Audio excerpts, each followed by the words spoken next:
기독교를 말씀의 종교라 하고 우리의 신앙을 말씀의 신앙이라고 합니다. 말씀이 역사하는 곳에는 거기에 변화가 일어나게 됩니다. 요한복음 1장 1절에 태초에 말씀이 계시니라. 이 말씀이 하나님과 함께 계셨으니 이 말씀은 곧 하나님이시라. 이렇게 시작이 됩니다. 하나님이신 말씀이 들어가는 곳에는 말씀 자체가 생명이고 사랑이고 진리이기 때문에 말씀이 이르는 곳에는 꼭 변화가 있고 성장이 있고 거기에 감격과 감사가 있게 마련입니다. 그래서 요한복음은 21장으로 이루어져 있습니다마는 장마다 말씀으로 인한 변화의 역사가 이어집니다. 1장에서 시몬이 베드로로 변화된 말씀, 2장에서 물이 포도주로 변화된 말씀, 지난 2주 동안에 우리가 장마다 살폈습니다.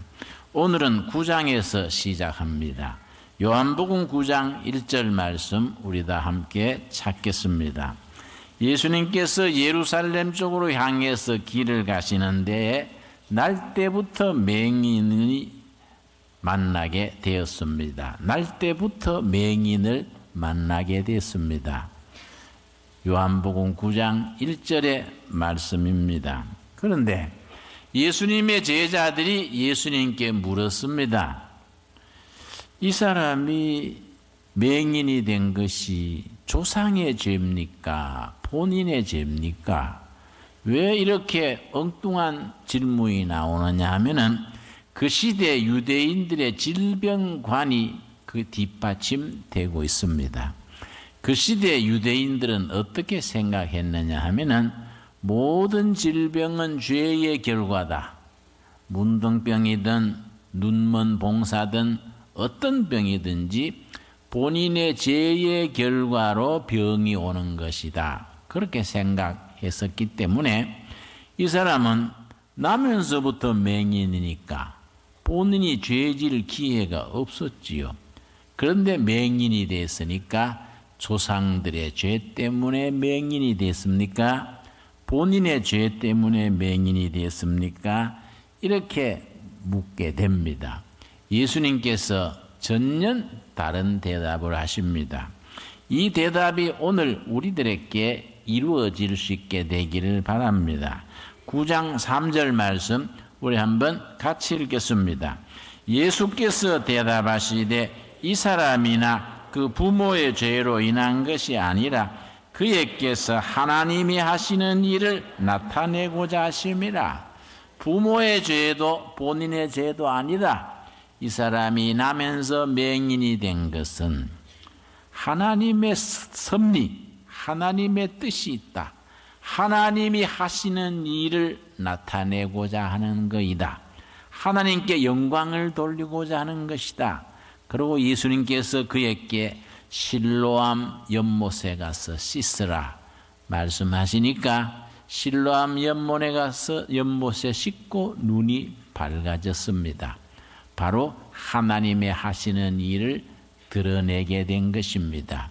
하나님이 나면서 맹인된 사람도 하나님의 능력으로, 말씀의 능력으로 그렇게 고침받는 역사를 보여주게 됐습니다. 여러분, 우리가 살아가는 동안에 육신의 질병, 경제적인 곤란, 인간관계의 상처, 문제 많은 세상입니다. 문제 없는 사람, 문제 없는 가정은 있을 수가 없습니다. 그 문제가 문제로서 빠지지 말고 그 문제가 하나님의 하시는 일을 나타내는 영광스러운 역사로 변화되어질 수 있게 되기를 바랍니다. 이 사건이 있은 뒤에 예수님께서 끝부분에 가서 요한복음 9장 40절 41절에 가서 대단히 의미심장한 말씀을 하셨습니다. 40절 말씀. 바리새인 중에 예수와 함께 있던 자들이 자, 그 앞에 39절 먼저 읽습니다. 예수께서 이르시되 내가 심판하러 이 세상에 왔으니 보지 못하는 자들은 보게 하고 보는 자들은 맹인이 되게 하려 함이라. 예수님이 대단히 의미심장한 말씀을 하셨습니다. 내가 와서 이미 보고 있는 사람은 보지 못하는 맹인이 되게 하고 보지 못하는 사람은 보게 하리라. 이렇게 말씀하시니까 거기에서 바리새인 중에서 대답하기를 40절입니다. 바리새인 중에 예수와 함께 있던 자들이 이 말씀을 듣고 우리도 맹인인가? 그러면 우리가 맹인인가? 보고 있는 사람을 맹인 되게 하겠다 하니 우리가 맹인인가? 이렇게 되물었는데 예수님께서 아주 중요한 대답을 하셨습니다. 41절 우리 한번 같이 읽겠습니다. 예수께서 이르시되 너희가 맹인이 되었더라면 죄가 없으려니와 본다고 하니 너희 죄가 그대로 있느니라. 차라리 나면서부터 보지 못했더라면 죄질 기회도 없었고 죄가 없었겠는데 너희가 두 눈 멀쩡히 뜨고 안 볼 걸 보고 안 할 짓을 하고 못된 짓을 하고 죄 중에 사니까 보는 것이 오히려 화권이다. 이렇게 말씀을 하셨습니다. 여러분 찬송가 중에 608장이 후일의 생명 그칠 때란 좋은 찬송이 있습니다. 그 찬송을 지은 분이 페니 크로스비라는 여인 맹인입니다. 생후 6개월에 눈이 멀게 됐습니다. 눈은 멀었지만은 영적 체험이 깊어져서 살아계신 하나님을 늘 영의 눈으로 볼 수 있는 영의 사람으로 자랐습니다. 그래서 많은 찬송가를 지었습니다. 608장도 참 좋은 찬송이지요. 후일의 생명 그칠 때 여전히 찬송 못하나 성부의 집에 깰 때에 내 기쁨 한량 없겠네. 참 좋은 찬송입니다. 페니 크로스비 생후 6개월에 맹인된 여인이 지은 찬송입니다. 또 있습니다. 우리 찬송가 중에 주가 맡긴 모든 역사 힘을 다해 마치고 밝고 밝은 그 아침을 맞을 때 요단강을 건너가서 주의 손을 붙잡고 그 뿜으로 주의 얼굴 배우리. 육신에는 못 보지만은 요단강 건너 천국 가서 예수님의 얼굴을 뵙게 될 것이다. 이런 신앙 고백을 했습니다. 페니 크로스비 같은 분은 보지 못하기 때문에 오히려 영의 세계를 보고 요단강 건너가서 천국에서 예수님 얼굴 배울 날을 기다리면서 믿음으로 사는 겁니다. 우리가 볼 수 있으면서 쓸데없는 것을 보고 헛된 것을 보고 인생을 낭비하고 우리가 볼 수 있는 축복을 허무한 데 쓰고 있는 것을 돌이켜야 할 것입니다. 10장에서는 요한복음 10장에서는 특별히 목자에 대한 세 가지 종류의 목자에 대한 얘기가 있습니다. 그래서 요한복음 10장을 목자장이라고 그렇게 말합니다. 구약의 에스겔서 34장과 신약의 요한복음 10장을 목자장이라고 그럽니다. 하나님의 약물이 하나님의 백성들을 돌보는 목자, 지도자, 앞선 사람들이 어떤 마음가짐으로 자기의 직책을 목자의 직책을 감당해야 될 것인지를 일러주는 내용이기 때문에 요한복음 10장을 무슨 장이라 한다고요? 목자장이라고 그럽니다. 그런데 세 가지 종류의 목자를 말하고 있습니다. 세 가지 종류. 첫째는 1절 말씀, 요한복음 10장 1절 말씀, 내가 진실로 진실로 너희에게 이르노니 문을 통하여 양의 우리에 들어가지 아니하고 다른 데로 넘어가는 자는 어떤 목자지요? 절도며 강도, 절도와 강도 같은 목자입니다. 두 번째 목자가 있습니다. 10장 12절입니다. 12절 말씀. 삭구는 목자가 아니요 양도 재앙이 아니라 이리가 오는 것을 보면 양을 버리고 달아나니 이리가 양을 물고 가고 또 해치느니라. 13절 같이 읽겠습니다. 달아나는 것은 그가 삭군인 까닭에 양을 돌아보지 아니함이라. 삭군 목자입니다. 순전히 직업적으로 돈과 관계가 되고 월급 받는 거 자꾸 올려달라 그러고 그런 삭군 목자들이 있습니다. 해마다 연말이 되면은 내년에 얼마 올려라 그러고 대접받달라 그러고 삭군 목자입니다. 그런 목자가 있으면 안 되는데 이 시대가 그렇다 보니까 삭군 목자들이 또한 적지 않습니다. 그러나 예수님께서 일러주시는 참 목자, 예수님이 보여주시고 예수님이 일러주시는 목자입니다. 11절입니다. 요한복음 10장 11절입니다. 나는 선한 목자라. 선한 목자는 양들을 위하여 목숨을 버리거니와 양들을 위하여 백성들을 위하여 자기를 기꺼이 희생하고 버리고 섬기는 목자, 선한 목자입니다.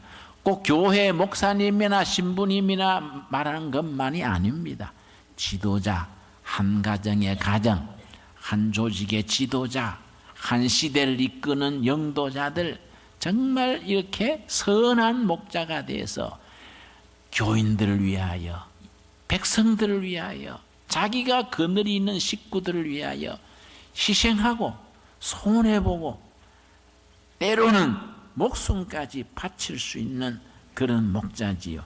자, 14절 말씀, 예수님이 스스로 자신을 선한 목자로 말씀하십니다.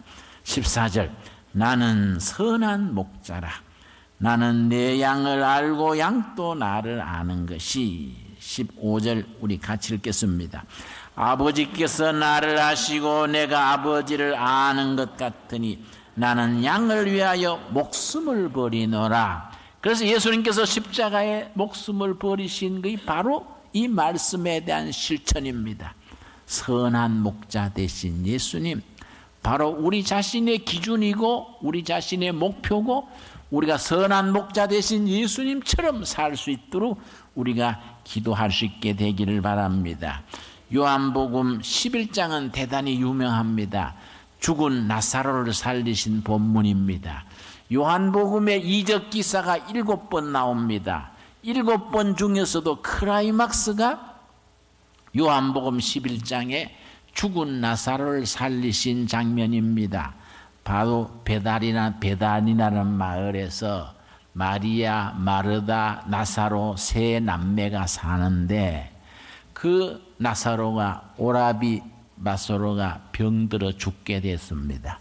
예수님이 계셨으면은 사랑하는 가족들이니까 제자들 식구들이니까 고쳐주실 텐데 예수님이 계시지 않을 때 나사로가 죽었습니다. 그래서 21절입니다. 요한복음 11장 21절, 마르다가 예수께 여짜오되 주께서 여기 계셨더라면 내 오라버니가 죽지 아니하였겠나이다. 예수님이 오시기 전에 나사로가 죽었습니다. 그 누이 마르다가 안타까워서 주님이 계셨더라면 우리 오라버니가 죽지 않았을 텐데요. 그래 안타까운 마음을 말했더니 예수님께서 다른 말을 하십니다. 23절입니다. 예수께서 이르시되 너 오라비가 다시 살아나리라.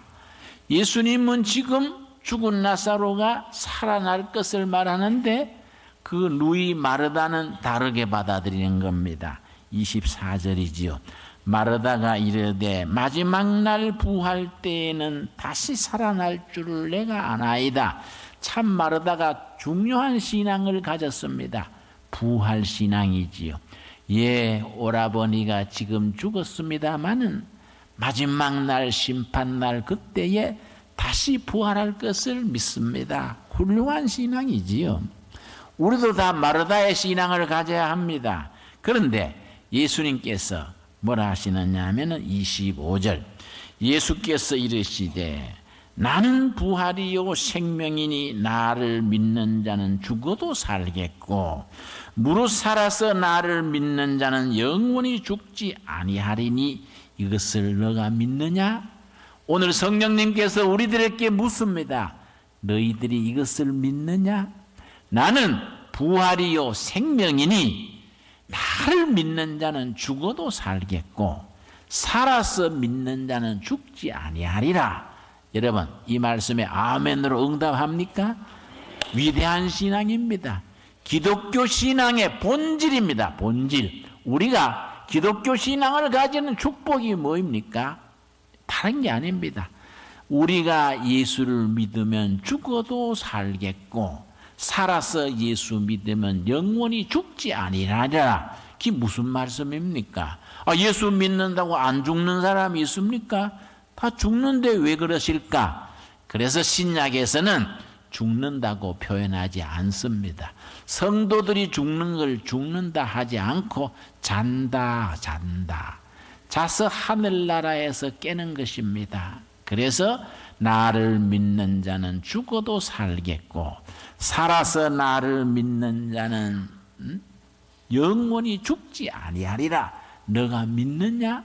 너가 이것을 믿느냐? 오늘 주님께서 우리들에게 물으십니다. 너희들이 이것을 믿느냐? 여러분 아멘으로 믿으시지요?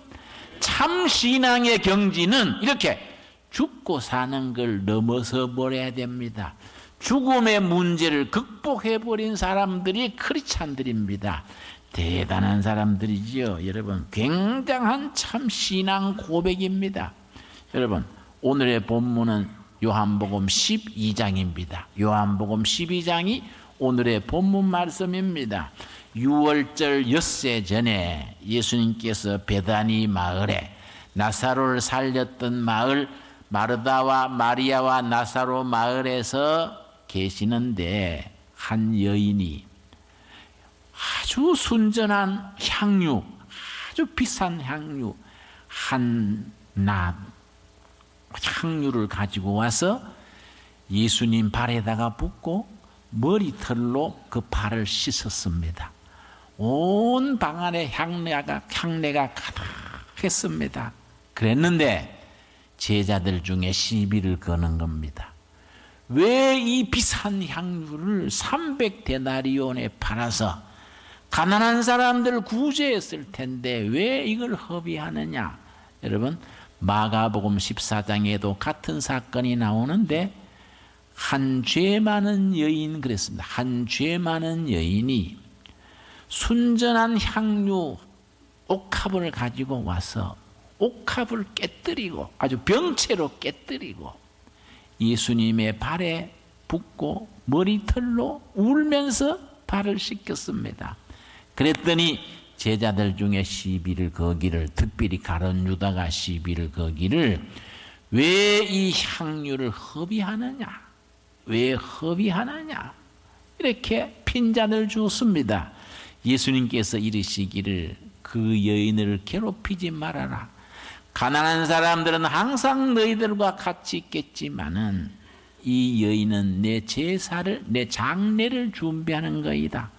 며칠 뒤에 십자가에 죽으실 그 장례를 말씀하시는 겁니다. 여러분 왜 이 향유를 허비하느냐? 저는요 누가복음 14장과 이 요한복음 12장 본문에서 그 여인이 그 소위 죄 많은 여인이 자기의 가장 소중한 거 아마 자기 전 재산을 평소에 품푼히 모았던 전 재산을 기울여서 아주 값비싼 향유를 사와가지고 병채로 옥합입니다. 옥합 병채로 병을 깨뜨리고 향수를 예수님께 붓고 울면서 자기 머리털로 발을 씻겼습니다. 이걸 주위의 사람들이 왜 이 향유를 허비하느냐? 이렇게 빈잔하는 겁니다. 여러분, 우리가 이 시간에 예수님 앞에서 우리에게 가장 소중한 것, 우리에게 가장 소중한 것을 옥합을 그대로 가져와서 예수님 앞에서 깨뜨리고 예수님 앞에 바쳐서 정말 예수님의 장례를 준비하는, 예수님의 영광을 돌리는 우리들의 삶이 될 수 있게 되기를 바랍니다. 세상 사람들은 그것을 허비한다 그럽니다. 너는 똑똑한 사람이 왜 주일마다 교회 가서 시간 보내고 물질 바치고 엉뚱하게 사냐? 우리를 허비한다고 말합니다. 우리가 11조 헌금 열심히 드는 걸 허비한다 그럽니다. 성수주의를 열심히 하는 거 허비한다 그럽니다. 교회 섬기는 것을 왜 멍청하게 이 바쁜 세상에 허비하느냐?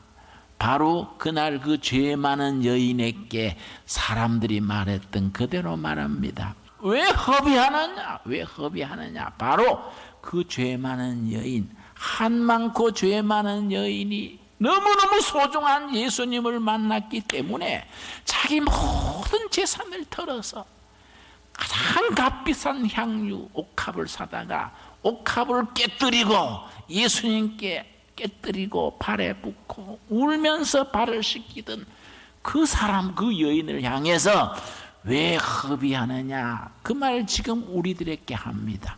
왜 허비하느냐? 여러분, 우리가 가지고 있는 옥합이 무엇입니까?